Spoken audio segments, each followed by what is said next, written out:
Wheat that was left out? John Harvey Kellogg ran a sanitarium in Battle Creek, Michigan. It was a health retreat, and the diet there was strict, plain, and mostly grain-based. He and his brother Will were looking for something easier to eat than the hard-baked products they had been serving. They had boiled a batch of wheat and then were called away. By the time they came back to it, the wheat had been sitting for hours and had gone stale. Rather than waste it, they pushed it through the rollers anyway, expecting a single sheet of dough. It did not come out as a sheet. Each grain came out separately, as a thin flake. The waiting had done it. The moisture had had time to spread evenly through every grain, and that even moisture is what let each one flatten on its own, instead of merging with its neighbors. They toasted the flakes and had something light and crisp that patients could actually enjoy. The brothers disagreed at length and eventually in court about what to do next.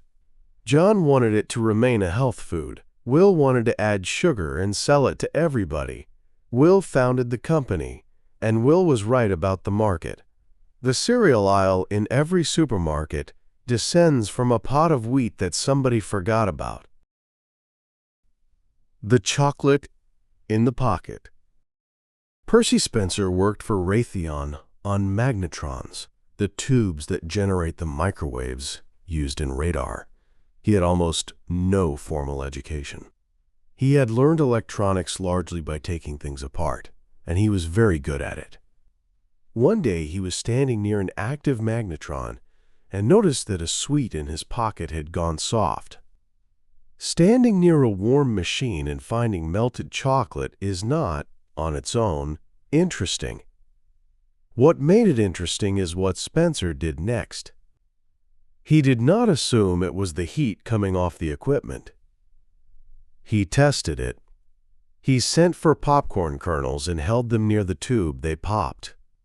The next morning he brought in an egg. Accounts differ on exactly who was standing where, but the egg burst. He had worked out that the microwaves were not warming the surface and waiting for the heat to travel inwards. They were agitating water molecules throughout the food at once. That is why it cooked so quickly, and why it cooked from everywhere at the same time. The first commercial microwave oven went on sale in 1947.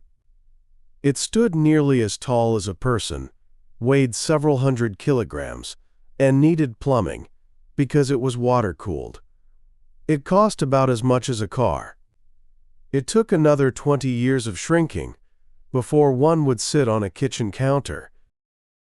Wallpaper cleaner for children. Before central heating was common, many homes were heated by coal. Coal soot settled on everything, including wallpaper, and wallpaper of that period could not be washed, so there was a product for it, a soft, pale, putty-like compound. You rolled it over the wall and the soot came away with it. A company in Cincinnati called Kutol made a great deal of it. Then, homes changed.